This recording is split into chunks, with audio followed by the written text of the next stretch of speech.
नमस्कार विद्यार्थियों। आज मैं डॉक्टर सारा बासु आप सबका स्वागत करती हूँ इस वीडियो प्रोग्राम में, जहाँ हम चर्चा करेंगे पाठ्यचर्या विकास की वर्तमान प्रवृत्तियों की। पाठ्यचर्या के बारे में बात करेंगे संक्षेप में, और फिर उपागम कौन कौन से ऐसे हैं जिनका आजकल वर्तमान में गणित शिक्षण में प्रयोग सबसे अधिक हो रहा है। सबसे पहले चलिए ये जानने का प्रयास करते हैं कि समाज में विकास के कारण क्या क्या बदलाव आते हैं। जब जब समाज में विकास होता है, कुछ परिवर्तन होता है, तो उसका सबसे अधिक प्रभाव शिक्षा की आवश्यकताओं पे पड़ता है, शिक्षा के उद्देश्यों पे पड़ता है। इसी कारण शैक्षिक पाठ्यचर्या में निरंतर परिवर्तन की आवश्यकता पड़ती है। जब भी नवीन पाठ्यक्रम का विकास करना होता, उस हेतु किसी न किसी नए उपागम का चयन या उपागमों के समूह का चयन करना पड़ता है। तो आज हमारे चर्चा का मुख्य बिंदु विषय का यही रहेगा कि नवीन पाठ्यचर्या विकास हेतु हम कौन कौन से उपागम ऐसे प्रयोग कर सकते हैं जिनसे गणित शिक्षण हेतु पाठ्यचर्या अधिक प्रभावशाली हो, शिक्षण अधिक सुगम हो, सरल हो और विद्यार्थियों को इसको पढ़ने में अधिक आनंद आए। इससे पहले के जो भी सत्र हुए हैं, मुझे पूरा विश्वास है उसमें आप सब जान चुके होंगे कि पाठ्यचर्या शब्द का अर्थ क्या है, पाठ्यचर्या के मूल सिद्धांत क्या होते हैं, किस प्रकार से इसका निर्माण किया जाता है और कहाँ कहाँ इसकी आवश्यकता पड़ती है। अगर हम बात करें संक्षेप में, तो अधिगमकर्ता को उद्देश्यपूर्ण शिक्षा प्रदान करने हेतु बनाए गए प्रारूप या ब्लूप्रिंट को हम पाठ्यचर्या कह सकते हैं।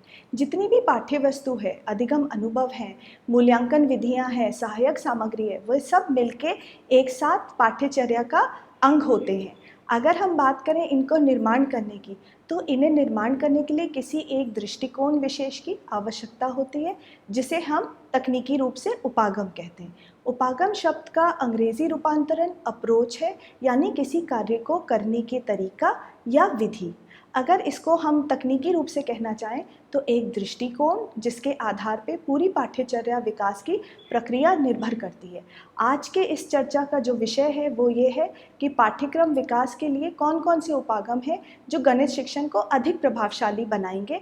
तो उसमें किस तरह की पाठ्यवस्तु का निर्माण किया जाए, किस तरह की सहायक सामग्री ली जाए, कौन कौन से शिक्षण विधियां ली जाए और किस तरह से उद्देश्यों की पूर्ति करी गई है या नहीं, उसके लिए मूल्यांकन विधि कौन सी चयन की जाए। तो उसके लिए हम बात करेंगे आज मुख्य रूप से 3 प्रकार के पाठ्यचर्या हेतु उपागम की। सबसे पहले विषय केंद्रित उपागम, जिसे अंग्रेजी में हम सब्जेक्ट सेंटर्ड अप्रोच कहते हैं, व्यवहारवादी उपागम जिसे बिहेवियरिस्ट अप्रोच, और रचनावादी उपागम अर्थात कंस्ट्रक्टिविस्ट अप्रोच। अब रचनावादी उपागम के भी 2 उप प्रकार हैं जो मुख्य रूप से गणित शिक्षण में प्रायः प्रयोग किए जाते हैं। वे हैं विद्यार्थी या अधिगमकर्ता केंद्रित उपागम अर्थात लर्नर सेंटर्ड अप्रोच, और गतिविधि केंद्रित उपागम अर्थात एक्टिविटी सेंटर्ड अप्रोच। चलिए सबसे पहले चर्चा शुरू करते हैं हम विषय केंद्रित उपागम या सब्जेक्ट सेंटर्ड अप्रोच से। विषय केंद्रित उपागम, जैसे कि शब्द अपने आप दर्शा रहे हैं, यानी पूरे विषय का केंद्र बिंदु बनाकर उसी के आधार पे पूरी पाठ्यचर्या का निर्माण किया जाता है। यह विषय केंद्रित अर्थात ज्ञान केंद्रित होता है, जहां मुख्य उद्देश्य यही होता है कि विद्यार्थी को अधिक से अधिक ज्ञान कम समय में मूलभूत आधार पे दे दिया जाए, यानी कि सरल रूप में ज़्यादा से ज़्यादा लोगों को किस तरह से हम आधारभूत ज्ञान दे सकते, उसके लिए जिस उपागम का चयन किया जाता है उसे विषय केंद्रित उपागम कहते हैं। आज के नई शिक्षा नीति 2020 में देखें तो वहाँ पर भी इसकी आवश्यकता पाई गई, जैसे कि कक्षा 3 तक के आयु के बच्चों को कहा गया कि मूलभूत शिक्षा में गणित और भाषा का आधारभूत ज्ञान दिया जाए। उसके लिए जो पाठ्यक्रम बनाया जाएगा उसमें भी विषय केंद्रित उपागम का ही प्रयोग किया जाएगा। समाज में जैसे जैसे बदलाव आते हैं वैसे वैसे अलग विषयों की आवश्यकता अलग से महसूस होती है। तो इस प्रक्रिया में जिस भी विषय पे अधिक महत्व दिया जाता है उसी को केंद्र बनाकर विषय केंद्रित उपागम के आधार पर पाठ्यचर्या का निर्माण किया जाता है। इसमें क्योंकि विषय की प्रधानता होती है तो इसमें सबसे अधिक भूमिका महत्वपूर्ण शिक्षक की होती है। विद्यार्थी गौण रहता है, निष्क्रिय रह के केवल शिक्षक द्वारा बताए गए तथ्य, ज्ञान और उद्देश्यों की प्राप्ति हेतु कराई गई क्रियाओं का अनुसरण करता है, धीरे धीरे सीखता है और उस ज्ञान को अर्जित करता है। यहाँ पर स्मरण शक्ति पर अधिक महत्व देते हैं, यानी कि रटने पर ज़्यादा ध्यान दिया जाता है, ना कि विद्यार्थी की तर्क शक्ति के विकास पर या सृजनात्मक शक्ति के विकास पर। यहाँ सभी प्रकार के विद्यार्थियों को एक ही तरह के विषयों का ज्ञान दिया जाता है। पूर्व निर्धारित उद्देश्य होते हैं। पूर्व निर्धारित विधियों द्वारा शिक्षक अपने नियंत्रण में पूरी प्रक्रिया को रखता है। सारा दायित्व उसी पर होता है कि किस तरह से वो पूरी प्रक्रिया को पूर्ण करे, समयबद्ध होता है और इसमें मूल्यांकन की एक ही सी विधियों का प्रयोग किया जाता है। विषय केंद्रित उपागम में हम बात करते हैं, चलिए इसके गुणों की। तो सबसे अच्छा इसमें जो है वो ये कि कम समय में अधिक से अधिक संख्या में विद्यार्थियों को आधारभूत शिक्षा प्रदान की जा सकती है। अगर हमारे पास प्राथमिक स्तर पर बात करें तो सभी विद्यार्थियों को मुख्य विषयों का ज्ञान देना आवश्यक है। तो एक ही सी पाठ्यचर्या द्वारा सभी विद्यार्थियों को ज्ञान देने के लिए ये विषय केंद्रित उपागम अत्यंत उपयुक्त है। वहीं पर अगर इसकी तुलना की जाए तो हमारी नई शिक्षा नीति में, जैसे हम चर्चा कर चुके हैं, वहाँ पर भी कक्षा 3 तक इसी के आधार पर निर्माण किया जाएगा हमारी पाठ्यचर्या का। अगर हम बात करें तो इसमें सबसे अच्छी बात एक और होती है कि हमारे लिए सबसे अच्छा रहेगा कि सभी विद्यार्थियों को अगर आधारभूत ज्ञान दे दिया जाए तो वो ये भी चयन कर पाएंगे कि किस विषय में उनकी रुचि है, कहाँ वो सक्षम है, किस में उनकी कोई कमी है या किस में वो कमज़ोर है, ताकि उसमें सुधार शिक्षक द्वारा या स्वयं विद्यार्थी द्वारा किया जा सके। चलिए अब बात करते हैं विषय केंद्रित उपागम के दोष की। दोष में सबसे बड़ा दोष यही है, मनोवैज्ञानिक रूप से सबल नहीं है। यहाँ पर विद्यार्थी की व्यक्तिगत भिन्नता को ध्यान में नहीं रखते हैं, रुचि पर बिल्कुल ध्यान नहीं दिया जाता। सभी तरह के विद्यार्थियों को एक ही प्रकार की पाठ्यचर्या द्वारा शिक्षा प्रदान की जाती है, तो ये अधिक प्रभावशाली भी नहीं होती। यहाँ स्मरण शक्ति या रटने पर अधिक बल दिया जाता है, तो विद्यार्थियों की तर्क शक्ति का विकास कम होता है और उनकी सृजनात्मक शक्तियों को भी विकास करने का अवसर नहीं प्रदान होता। जहाँ पर प्राथमिक शिक्षा हेतु ये उपयुक्त उपागम है, वहीं माध्यमिक या उच्च शिक्षा में पाठ्यचर्या विकास में यदि विषय केंद्रित उपागम पर ही आधारित शिक्षा दी जाए तो वो अधिक प्रभावशाली नहीं होगी।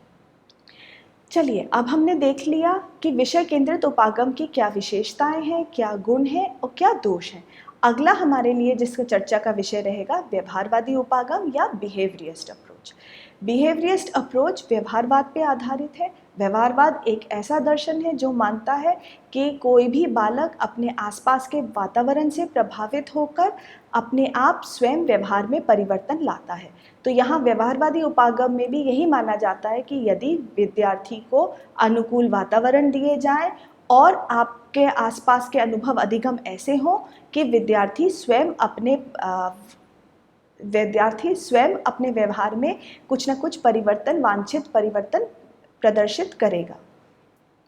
अगर हम बात करें यहाँ पर तो व्यवहारवादी उपागम में जिस प्रकार से अधिगम अनुभव दिए जाएंगे, वातावरण अनुकूल दिया जाएगा, उसी के परिणाम स्वरूप अधिगमकर्ता अपने व्यवहार में निरंतर परिवर्तन प्रदर्शित करेगा।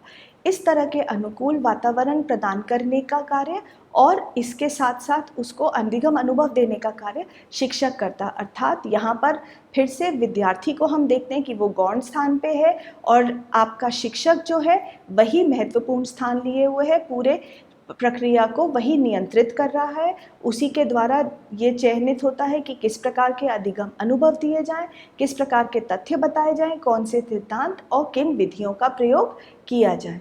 व्यवहारवादी उपागम का बहुत एक सरल सा हम यहाँ उपागम का उदाहरण देखते हैं, जिससे हमें ये स्पष्ट होगा कि इसका प्रत्यय है क्या। मान लीजिए सिंपल इंटरेस्ट या साधारण ब्याज की बात करें, जो गणित में एक बहुत सरल सा प्रत्यय है जिसके बारे में हम सब कक्षा 6 से पढ़ते आए हैं। तो इससे संबंधित यदि प्रश्न हल करने हो तो इसके लिए दो हमारे पास तरीके हैं, या तो विद्यार्थी स्वयं उस समस्या के सूत्र तक पहुँचे या फिर पहले से शिक्षक उसको बता दें। यहाँ व्यवहारवादी उपागम में क्योंकि अनुभव देखने से अनुसरण करता है, तो यहाँ करते क्या है, शिक्षक अपने आप कक्षा में ब्लैक बोर्ड पर साधारण ब्याज या सिंपल इंटरेस्ट का सूत्र लिखता है, उससे संबंधित प्रश्न हल करके बताता है। उसके बाद विद्यार्थियों से अपेक्षा की जाती है कि वे अपने आप समझकर अगले प्रश्न को स्वयं हल करें। इसका एक उदाहरण देखते हैं। हम सबको पता है साधारण ब्याज का सूत्र क्या है, मूलधन गुणा समय गुणा दर बटे 100। तो शिक्षक ने सबसे पहले ब्लैक बोर्ड पे यह सूत्र लिख दिया, जिसको फिर अपने आप विद्यार्थी याद करेंगे, स्मरण करेंगे। अब उसके बाद उन्होंने एक उदाहरण के लिए मूलधन जहाँ 1500 है, समय 1 वर्ष का है और दर आपका 9% है, इस तरह का एक प्रश्न दिया, उसको हल करके बताया कि 1 वर्ष का 9% पर 1500 पे 135 रुपये का साधारण ब्याज बनता है। अब दूसरी तरफ उन्होंने फिर दूसरा प्रश्न बच्चों को हल करने के लिए दिया, जहां मूलधन 10,000 रुपये है, दर 7% और 4 वर्ष का समय। तो क्योंकि अनुसरण आधारित है व्यवहार, तो यहाँ पर विद्यार्थी सूत्र को देख के और एक उदाहरण जो शिक्षक द्वारा दिखाया गया है उसके आधार पे वे इसी को 10,000 गुणा 7 गुणा 4 बटे 100 के आधार पे 2800 रुपये का साधारण ब्याज अपने आप ज्ञात करके बता सकेंगे। दूसरा प्रश्न हम देखते हैं, एक और उसके बाद बच्चों से कराया गया, जहां विद्यार्थियों को बताया गया कि मूलधन 5,000 है, ब्याज 4% है, समय 2 वर्ष है। तो यहाँ उन्होंने क्या किया, 5,000 गुणा 4 गुणा 2 बटे 100 अर्थात 400 रुपये। तो हम देखेंगे बच्चे अपने आप, विद्यार्थी सफलतापूर्वक व्यवहार पे आधारित अपने व्यवहार में परिवर्तन दिखा रहे हैं और किसी न किसी तरह से प्रश्न के हल तक पहुंच रहे हैं। सूत्र का आधार भले ही ना समझाओ, परंतु सूत्र को ज्ञात करके रट के उन्होंने प्रश्नों को हल कर लिया। अब व्यवहारवादी उपागम के गुण क्या हैं? सबसे अच्छा है कि ये मनोवैज्ञानिक रूप से प्रभावशाली है। किसकी तुलना में? विषय केंद्रित उपागम की तुलना में। यहाँ शिक्षक द्वारा जो भी अधिगम प्रक्रिया है पूरी तरह केंद्रित होता है शिक्षक पे, तो वो अपने आप नियंत्रित करता है पूरी प्रक्रिया को और वो प्रभावशाली बनाने का प्रयास करता है। इसमें अधिक प्रभावशाली बनाने के लिए वो अलग अलग उदाहरण देके विद्यार्थियों को सिखा सकता है। इसमें दोष क्या है कि केवल व्यवहार देख के सीखने पर आधारित है, यानी कि व्यक्तिगत भिन्नता को ध्यान में नहीं रखते हैं विद्यार्थी की, उसके स्वयं के गुणों पर, उसकी क्षमताओं पर, स्वभाव पर, आनुवांशिक कारणों पर या उसकी रुचि पर बिल्कुल भी ध्यान नहीं दिया जाता। केवल ये देखा जाता है कि जिस प्रकार का वांछित व्यवहार है उसके लिए किस प्रकार का वातावरण चाहिए, किस प्रकार के व्यवहार दिखाने हैं, उस आधार पे ये अपेक्षित है कि व्यवहार अपने आप अनुसरण करके सीखेगा, जबकि ऐसा संभव नहीं होता। दूसरी बात ये, क्योंकि रुचि का ध्यान नहीं दिया जाता और व्यक्तिगत भिन्नता को ध्यान में नहीं रखा जाता, तो कभी कभार ऐसा भी होता है कि विद्यार्थी को ये विषय, क्योंकि गणित विषय अपने आप थोड़ा कठिन और जटिल माना जाता है, तो कभी कभार विषय अपने आप नीरस लगने लगता है, विद्यार्थी को उसमें रुचि कम हो जाती है, उसको पढ़ने में कम आनंद आता है। आखिर में हम बात करेंगे अब रचनावादी उपागम या कंस्ट्रक्टिविस्ट अप्रोच की। कंस्ट्रक्टिविस्ट अप्रोच औरों की तुलना में अधिक नवीन माना जाता है उपागम, ये मनोवैज्ञानिक रूप से सबसे अधिक सुदृढ़ माना जाता है। ये इसका उपागम का आधार जो है वो रचनावाद है। रचनावाद एक ऐसा उपागम है जहाँ पर अधिगम प्रक्रिया में सबसे अधिक सक्रिय केवल विद्यार्थी रहता है। शिक्षा पूरी प्रक्रिया अपनाने के लिए शिक्षक केवल गौण स्थान देता है, जहाँ पर वो केवल ऐसे अधिगम अनुभव प्रस्तुत करता है विद्यार्थी के समक्ष जिससे वो सीखने को स्वयं प्रेरित हो। विद्यार्थी अपने ज्ञान की रचना पूर्व ज्ञान के आधार पर स्वयं करता है, अभ्यास त्रुटि यानी कि ट्रायल एंड एरर के आधार पर स्वयं बार बार करके स्वयं सीखता है, किसी निष्कर्ष तक पहुंचता है और इस प्रकार का ज्ञान अधिक स्थायी होगा, प्रभावशाली होगा और विद्यार्थी को स्वयं उसमें रुचि आने लगेगी, उसको आनंद आएगा और ज़्यादा जिज्ञासा जगेगी। विद्यार्थी की तर्क शक्ति में भी विकास होगा, सृजनात्मक शक्ति में भी विकास होगा और वो आगे गणित विषय को पढ़ने के लिए और अधिक उत्साहित होगा। यहाँ मानना है रचनावाद में कि ज्ञान अर्जित नहीं किया जाता, वरन उसकी रचना स्वयं की जाती है पूर्व ज्ञान के आधार पर। क्योंकि पूर्व ज्ञान के आधार पर और वातावरण से अंतःक्रियाओं के आधार पर सीखता है, तो इस तरह की पाठ्यचर्या में निर्माण करते समय यही देखा जाता है कि किस तरह के अनुकूल अनुभव दिए जाएं, किस तरह से उनकी जिज्ञासाओं को और बढ़ाने के लिए, कौन से सक्रिय रखने के लिए किस प्रकार के अनुभव दिए जाएं, किस प्रकार का वातावरण दिया जाए। और इस प्रकार का वातावरण का निर्माण करना या उस तरह की समस्याओं को प्रस्तुत करने का कार्य शिक्षा में शिक्षक का ही होता है। मनोवैज्ञानिक रूप से सरल, स्वाभाविक एवं सुदृढ़ विधि मानी जाती है। आइए इसके पहले एक इसका उदाहरण देखते हैं, जहाँ पर हम बात करेंगे कि आयत का क्षेत्रफल पूर्व ज्ञान में है। विद्यार्थी को पता है कि आयत का क्षेत्रफल कैसे ज्ञात किया जाए और विद्यार्थी को ये भी पता है कि वृत्त की परिधि का सूत्र क्या है, ये उसका पूर्व ज्ञान है। अब विद्यार्थी से कहा गया है कि वो वृत्त का क्षेत्रफल का सूत्र स्वयं ज्ञात करे। यहाँ आपको चित्र में स्वयं दिख रहा होगा एक वृत्ताकार और एक आयताकार, जहाँ पर वृत्त की परिधि पहले से उसको ज्ञात है, उसका सूत्र क्या है 2 पाई r, और आपको अगर पता हो तो उसकी त्रिज्या हम r मान के चल रहे हैं। आयत की चौड़ाई, क्योंकि हमने वृत्त को आधे आकार में किया है तो यानी कि वृत्त की चौड़ाई कितनी हो गई r के बराबर या त्रिज्या के बराबर। और आयत का क्षेत्रफल कितना होता है, लंबाई गुना चौड़ाई। यहाँ पर चौड़ाई कितनी होगी, अर्धवृत्त के बराबर परिधि के, अर्थात 2 पाई r बटे 2 यानी पाई r। तो आयत का क्षेत्रफल कुल कितना होगा, लंबा गुना चौड़ाई, अर्थात यहाँ पाई r गुना r यानी पाई r स्क्वायर। तो यहाँ पर हम देखते हैं कि विद्यार्थी स्वयं वृत्त के क्षेत्रफल के सूत्र तक पहुँच सकता है, यानी रचनावाद के आधार पे करें तो इस उपागम में थोड़ा समय भले ही लगे परंतु सूत्र तक स्वयं पहुँचेगा विद्यार्थी, तो उसके लिए ये ज्ञान अधिक स्थायी होगा। इसी के विपरीत यदि हम बात करते व्यवहारवाद की या विषय केंद्रित की, तो वहाँ पर सूत्र बता दिया जाता शिक्षक द्वारा और समस्याओं का हल किया जाता। वो ज्ञान रटने के आधार पे होता, यहाँ तर्क शक्ति के आधार पे है तो अधिक स्थायी होगा और बच्चों को रुचि भी अधिक आएगी। अब रचनावादी उपागम के गुण देखते हैं। तो इसमें ज्ञान की रचना स्वयं वैयक्तिक अनुभवों के आधार पे होता है। महत्वपूर्ण स्थान यहाँ शिक्षक का ना होके विद्यार्थी का होता है। मनोवैज्ञानिक रूप से अधिक प्रभावशाली माना जाता है। शिक्षण अधिगम प्रक्रिया अधिक प्रभावशाली होगी और ज्ञान अधिक स्थायी होगा। विद्यार्थी की व्यक्तिगत भिन्नता और रुचि को पर्याप्त ध्यान में रखते हुए बनाया जाता है, तो पूरी पाठ्यचर्या अधिक प्रभावशाली हो जाती है और इसके जो आपके परिणाम आते हैं वो अधिक अच्छे आते हैं।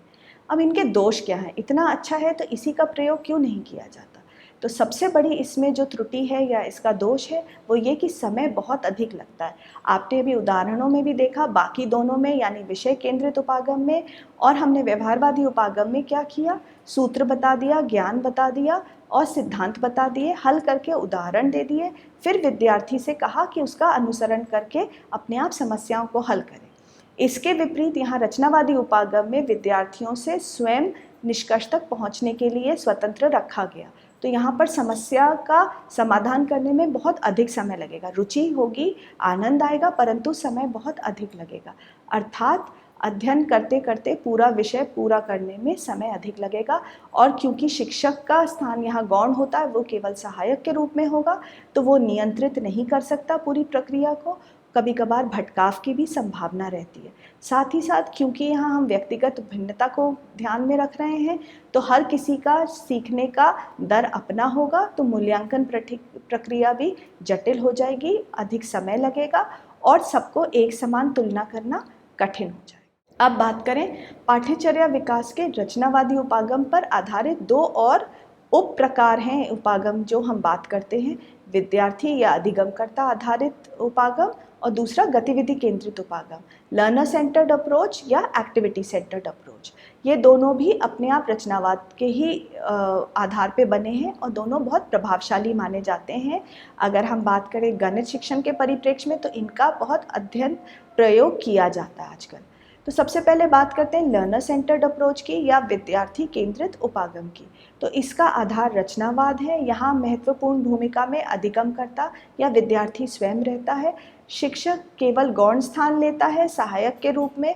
यहाँ क्योंकि विद्यार्थी केंद्र बिंदु है, तो शिक्षक केवल विद्यार्थी के समक्ष समस्या प्रस्तुत करता है, अनुकूल वातावरण लाता है और उसके बाद समय समय पर आवश्यकता पड़ने पर सहायता देता है, परंतु स्वयं कुछ भी नहीं करता। शिक्षक का गौण स्थान है, महत्वपूर्ण स्थान अधिगमकर्ता का है। वह धीरे धीरे अपने समय के हिसाब से अपनी क्षमता अनुसार सीखता है। इस उपागम में सीखने की प्रक्रिया क्योंकि अधिगमकर्ता द्वारा निर्धारित होती है, उसकी आवश्यकताओं और क्षमताओं एवं रुचियों पर आधारित है, तो वो जब बढ़ता है तो वो सुदृढ़ रूप से बढ़ता है, सरल और स्वाभाविक खुद को महसूस करता है। जब समस्या का समाधान निकाल लेता है स्वयं से, तो उसका आत्मविश्वास में भी वृद्धि होती है। और यहाँ शिक्षक केवल देखने का कार्य करता, समय पर आवश्यकता होने पर सहायता देता है।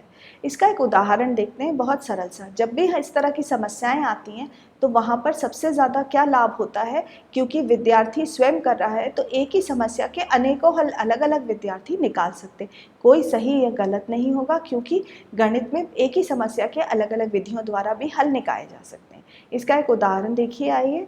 यहाँ एक ही कक्षा में यदि एक समस्या अलग अलग विधियों द्वारा भी कराया जाए तो भी विद्यार्थी केंद्रित उपागम में ये सारे सही पाए जाएंगे या उनके अपने आप तर्क शक्ति के आधार पे वो हल कर सकते हैं। जैसे यहाँ माना गया एक प्रश्न दिया गया शिक्षक द्वारा कि 1080 का 20% ज्ञात करना है। एक विद्यार्थी ने हल किया 1080 का 10% यानी कि 108, तो उस आधार पे 20% कितना होगा, 2 गुना अर्थात 216। किसी और विद्यार्थी ने अपने तर्क के आधार पे सोचा 20% अर्थात 1/5वां हिस्सा, यानी उसने 1080 को 20% अगर ज्ञात करना तो उसने 1080 को 5 से भाग दे के 216। दोनों का उत्तर एक ही आया, परंतु अलग अलग विधियों द्वारा अलग अलग रास्ते से चल के एक ही निष्कर्ष पर पहुंचे। ये विद्यार्थी केंद्रित उपागम की ही देन है। किसी और अगर हम उपागम की बात करते व्यवहारवादी या शिक्षक केंद्रित, तो वहाँ पर क्या देखते, एक ही प्रकार का हल जो शिक्षक ने बताया उसी का अनुसरण करके बच्चे हल तक पहुँचते। यहाँ उनकी तर्क शक्ति और उनकी सृजनात्मक शक्ति का विकास अधिक हो रहा है। अब इसके गुणों की बात करें तो अधिगमकर्ता क्योंकि सबसे ज़्यादा सक्रिय रहता है, महत्वपूर्ण भूमिका में रहता है, तो उसको ज़्यादा अच्छा लगता है, सीखने में मज़ा आता है, वे आनंद महसूस करता है, सीखने की जो प्रक्रिया है ज़्यादा प्रभावशाली हो जाएगी, ज्ञान अधिक आपका स्थायी रहेगा, मनोवैज्ञानिक रूप से सबसे उत्तम विधि मानी जाती है और यहाँ पर उनके आत्मविश्वास में भी समय समय पर वृद्धि होती रहेगी। गणित जैसे विषय में जहाँ जटिल और कभी कभार नीरस लगता उसमें भी अधिक आनंद आएगा, जिज्ञासा उनकी जागृत होगी। हम बात करें इसके कुछ दोष भी होंगे क्योंकि इसका प्रयोग हर जगह नहीं हो सकता। सबसे बात इसमें महत्वपूर्ण है कि अधिक कुशल शिक्षक की आवश्यकता है। शिक्षक केवल अपने आप यहाँ पर सहायता में है, परंतु उसका बहुत बड़ा भूमिका रहेगी वातावरण अनुकूल प्रदान करने में और समस्याएं इस प्रकार की प्रस्तुत करने में कि शिक्षार्थी उस पर अपना ध्यान दे के सीख सके और कुछ समस्या के हल तक पहुँच सके। इस तरह शिक्षक कुशल होगा तभी ये इस तरह से सफल हो पाएगा। पर्याप्त संसाधनों की आवश्यकता, जैसे हमने एक उदाहरण में देखा कि एक वृत्त और एक आयत बनाने के लिए उन्हें कहीं ना कहीं इन संसाधनों की आवश्यकता होती, वृत्ताकार की भी आयताकार की भी। कक्षाओं में सभी व्यक्तियों के लिए, विद्यार्थियों के लिए इस तरह के संसाधन उपलब्ध कराना सब विद्यालय या सब शिक्षण संस्थानों के लिए संभव नहीं हो पाता। व्यक्तिगत भिन्नता को ध्यान पे हम सब रखते हुए अगर समस्याओं को हल करना चाहेंगे तो हो सकता है कुछ विद्यार्थी कुछ कम सक्षम हो, कुछ की रुचि कम हो, कुछ की तर्क शक्ति में इतना विकास ना हुआ हो, तो सब लोग अपने आप उस समस्या के हल तक या सूत्र तक ना पहुंच पाए, तो हो सकता है उनमें कुंठा का भावना जागृत होगी, वे हो सकता है ज़्यादा दुखी हो जाए, उनको और कष्ट होने लगे, अच्छा ना लगे, नीरस लगने लगे। सबसे दूसरी महत्वपूर्ण बात है कि यहाँ समय बहुत अधिक व्यय होता है, यानी एक ही प्रश्न को, एक ही प्रकार के प्रश्नों को करने में बहुत अधिक समय लगेगा। वे भी सब अपने अपने दर से करेंगे तो और अधिक समय लगेगा, क्योंकि लोग अपने व्यक्तिगत भिन्नता को ध्यान में रखते हुए कर रहे हैं, तो मूल्यांकन प्रक्रिया भी अधिक जटिल हो जाएगी। अब अंत में बात करते हैं गतिविधि केंद्रित उपागम या एक्टिविटी सेंटर्ड अप्रोच की। गतिविधि केंद्रित उपागम या एक्टिविटी सेंटर्ड अप्रोच अपने आप में शब्द स्पष्ट कर रहा है कि यहाँ क्रियाशील रहेगा विद्यार्थी। ये रचनावादी उपागम की ही देन है। यहाँ पर पाठ्यचर्या विकास इस प्रकार किया जाता है ताकि अधिगमकर्ता हर वक्त स्वयं को सीखने के लिए पर्याप्त अवसर प्राप्त करता रहे और सीखने के लिए तत्पर रहे। यहाँ पर गणितीय प्रयोगशाला की बात करें तो ये भी गतिविधि केंद्रित उपागम पर ही आधारित है। आजकल हम देख रहे हैं नई शिक्षा नीति पर भी इसका बहुत महत्व है, जहाँ पर कहा जा रहा है बच्चा करके सीखेगा तो अधिक प्रभावशाली रूप से सीखेगा, ज्ञान ज़्यादा स्थायी होगा और रुचि बनी रहेगी। एक हम उदाहरण देखते हैं, एक सादा सा A4 साइज़ का यदि कागज़ ले, अलग अलग आकारों में जैसे कि आयत, वर्ग या त्रिभुज में मोड़कर विद्यार्थी से कहा जाए कि आकारों का निर्माण करो और फिर उनके नाम और किनारों की संख्या देखें, तो इस तरह से विद्यार्थियों में सरलता से वो अपने आप उन सारे के सारे आकारों के बारे में जान पाएंगे, कितने कोण हैं, कितने किनारे हैं और उनके क्या नाम हैं। तो यहाँ करके सीखने पे विद्यार्थी सरलता से सीखेगा, बजाय इसके कि उसको पहले से बता दिया जाए। यहाँ आप देख सकते हैं चित्र में हमने मोड़ के अलग अलग तरह के आकार बनाए।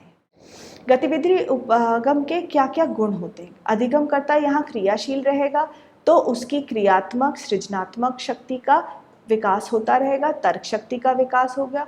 मनोवैज्ञानिक रूप से ये उत्तम विधि मानी जाती है। यहाँ प्राप्त ज्ञान अधिक स्थायी होगा, रटने को बिल्कुल महत्व नहीं दिया जाता, करके सीखने पर महत्व है, इसलिए अधिक प्रभावशाली होगा। विद्यार्थी का आत्मविश्वास में समय समय पर वृद्धि होती रहेगी, क्योंकि वो स्वयं करके सीख रहा है, तो वो स्वावलंबित भी महसूस करेगा खुद को, और आगे जिज्ञासा भी उसकी जागृत होती रहेगी। गुण है तो दोष भी होंगे। इसके दोष क्या हैं? सबसे बड़ा दोष समय अधिक लगता है। हम देख रहे हैं अभी तक जितने भी व्यवहारिक रूप से अच्छी विधियां मानी जा रही हैं, अच्छे उपागम, उन सब में सबसे बड़ी समस्या आती है समय की, क्योंकि पूर्व निर्धारित समय में ही पाठ्यचर्या को पूर्ण करना होता है, तो वहाँ पर समय व्यय अधिक होता है, इसलिए हर विषय के लिए इसका प्रयोग नहीं किया जाता। शिक्षक गौण स्थान पर होता है, केवल सहायक के रूप में, तो वो अपने आप पूरी प्रक्रिया के समय को भी नियंत्रित नहीं कर सकता। यदि विद्यार्थियों में कहीं भटकाव हो रहा है, गलत हो रहा है, तो केवल उन्हें टोक सकता है, बता सकता है, स्वयं कुछ नहीं कर सकता। समय बहुत अधिक लगने के साथ साथ मूल्यांकन प्रक्रिया भी जटिल हो जाती है, और शिक्षण प्रभावशाली तो होती है, परंतु कभी कभार सभी बच्चे एक साथ नहीं सीख पाते। आज के लिए इतना ही, धन्यवाद।